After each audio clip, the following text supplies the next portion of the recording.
Meron tayong Jayco Donut dito. Ayan, nag-crave kasi kami ng Jayco Donut. So, look at this.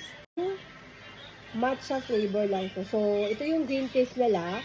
Kasi, natry namin almost all ng flavor ng donuts. Pero ito yung favorite namin. Usually, nag-order kami ng half dozen or 1 dozen na puro green tea. Sarap.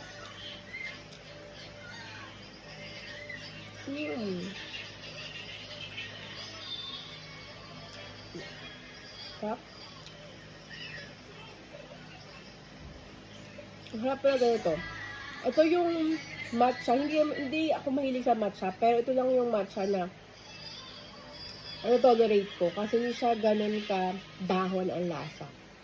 Ang creamy.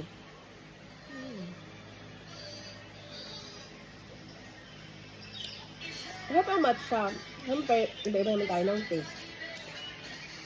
Pero hindi ko gusto yung sobrang madahon. Ito ang sarap. Parang balsa-balsa ang lasa.